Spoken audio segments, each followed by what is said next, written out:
नमस्कार, मैं आ चुकी हूँ नई मोटिवेशनल वीडियो लेके आप सबके कहने पर कि आखिर फाइनल एग्ज़ाम्स की तैयारी बच्चे कैसे करें। फाइनल एग्ज़ाम्स की तैयारी बच्चे कैसे करें ये तो हम आज बताएंगे ही, साथ में पेरेंट्स को क्या क्या चेंजमेंट लाने हैं अपने डेली शेड्यूल में ये भी आपको बताएंगे। आखिर फाइनल एग्ज़ाम सिर पर हैं और बच्चे तैयारी कर रहे हैं या नहीं कर रहे हैं, या बच्चों की तैयारी किस तरीके की चल रही है, ये हमें भी ध्यान देना पड़ेगा। पहली चीज़, बच्चों के जो एग्ज़ाम्स हैं वो 3 महीने के लिए आप ख़ास तौर पे अपने फ़ोन से सारी विदाउट एनी स्टडी बेसिस चीज़ें अनइंस्टॉल कर दीजिए। चाहे वो शॉपिंग ऐप हो, चाहे वो गेम्स ऐप हो, चाहे वो नेटफ्लिक्स हो, चाहे वो कोई भी ऐसी चीज़ जो पढ़ाई से रिलेटेड नहीं है, वो सारी चीज़ अनइंस्टॉल कर दीजिए। सिर्फ 3 महीने की बात है। ये 3 महीने के लिए आप इन चीज़ों को अनइंस्टॉल करिए। सबसे पहली चीज़ जो आपको डिस्ट्रैक्ट ना कर पाए, आपकी पढ़ाई से आपको डिस्ट्रैक्ट करता है आपका फ़ोन, क्योंकि फ़ोन ने हमारे कहीं ना कहीं लाइफ में बहुत ज़्यादा हमको अपने तरफ अट्रैक्ट कर रखा है। तो उस फ़ोन से ये सारी चीज़ें अनइंस्टॉल कर दीजिए।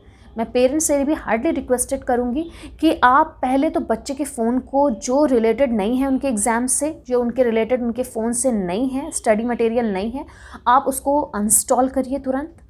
दूसरी चीज़, बच्चे पूछ रहे हैं कि सबसे अच्छा टाइम क्या होता है पढ़ने के लिए। कहने के लिए कोई बड़ी बात नहीं है कि हमारे हिंदू सनातन धर्म में आज से नहीं, ना जाने पुरातन काल से कहा जा रहा है कि ब्रह्म मुहूर्त ही सबसे अच्छा मुहूर्त होता है पढ़ने के लिए या किसी भी कार्य को करने के लिए। उस समय का किया गया कार्य ज़्यादा लॉन्ग लास्टिंग होता है, ज़्यादा याद रहता है। उस समय कंसंट्रेशन पावर बहुत ज़्यादा अच्छी होती है। कहीं ना कहीं एटमॉस्फेयर इतना प्योर होता है कि वो सारी चीज़ें, फ्रेशनेस, प्योरिटी और माइंड इतना सुकून भरा होता है कि कोई भी चीज़ जो आप याद करते हैं या पढ़ते हैं वो बहुत ज़्यादा खूबसूरत तरीके से याद होता है और बहुत ज़्यादा अच्छे से वो आपके लिए एग्ज़ाम्स के लिए बहुत अच्छा होगा। थर्ड वन, जिस भी जगह आप पढ़ें, जो टेबल पर पढ़ रहे हैं या आपने कहीं स्टडी टेबल बना रखा है या कोई बेड है, जहाँ भी आप पढ़ रहे हैं उस जगह पे ख़ास तौर पे आप ध्यान रखिए कि आपको वहाँ पर इतना ज़्यादा मैशी नहीं करके फैलाना नहीं है कोई चीज़ कि इतनी सारी चीज़ें रखी हैं आपकी टेबल पर कि आपका कंसंट्रेशन लूज़ हो रहा हो। पढ़ाई की जगह, पढ़ाई की टेबल पर सिर्फ पढ़ने वाली चीज़ ही होनी चाहिए कि कोई भी और चीज़ें आपको अट्रैक्ट ना कर पाएँ। अगर चीज़ें हैं तो अभी इसी वक्त वहाँ से हटा दीजिए। स्टडी टेबल पर खाली स्टडी का सामान होना चाहिए और ऑर्गेनाइज वे में होना चाहिए। जो आप पढ़ रहे हैं वो ऑन द सेंटर होना चाहिए और सारी चीज़ें ऑर्गेनाइज वे में लगी होनी चाहिए, ना कि इतना ज़्यादा कैलकुलेटर, खाने के स्नैक्स, सारे चिट्स विट्स, जितना भी आपका पेपर्स, पेन्स, हर चीज़ बिल्कुल मैशी होकर नहीं पड़ी होनी चाहिए।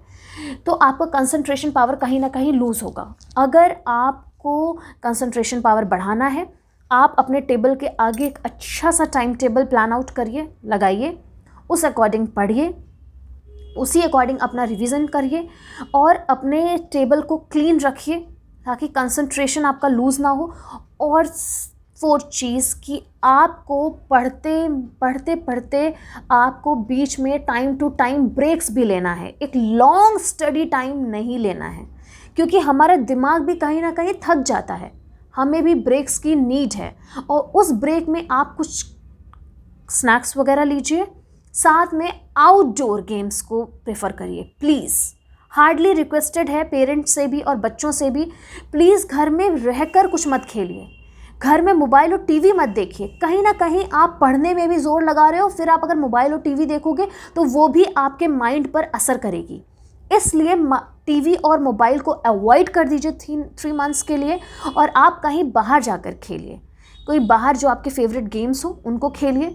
आप ऐसा कुछ एंजॉयमेंट करिए, म्यूज़िक्स बजा लीजिए, अच्छे पीस म्यूज़िक बजाइए, या आपको डांस पसंद है आप डांस करिए।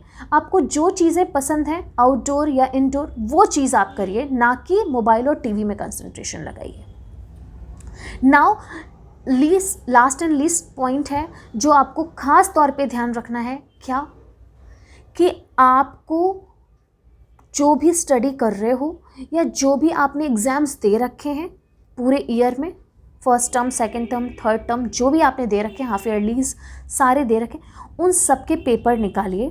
उन पेपर्स को ऑन टाइम बिफोर 15 मिनट्स पहले सॉल्व आउट करिए। टाइम क्लॉक सामने रखिए, पेपर सॉल्व करिए। उन पेपर्स को सॉल्व करके आपको बिफोर 15 मिनट्स आपका पेपर ख़त्म हो जाना चाहिए। ऐसा टाइम टेबल बनाइए। जो भी पेपर है, अगर वो 1 घंटे का है, टर्म्स पेपर्स हैं, उनको 1 घंटे में फिनिश करना है, आपको 40 मिनट्स में कंप्लीट करना है।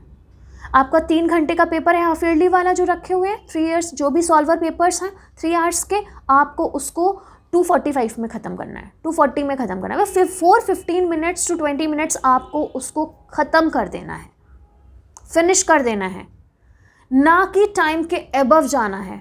यही प्रैक्टिस आपको सबसे ज़्यादा असर लाएगी आपके एग्ज़ाम्स के लिए। पेपर सॉल्व करना बिल्कुल मत भूलिए। पेपर सॉल्व करते रहिए, बिफोर टाइम पेपर को फिनिश करिए, ताकि आपके एग्ज़ाम्स बहुत ज़्यादा प्रॉपर वे में हो सकें, बहुत ऑन टाइम हो सकें, आपके कोई भी क्वेश्चंस छूटे नहीं, आप उनको ऑन द टाइम कर सको। यही सारी चीज़ें हैं जो आपको करनी है। आपके साथ साथ आपके पेरेंट्स को भी मैं कहना चाहूँगी, प्लीज़ बी चिल।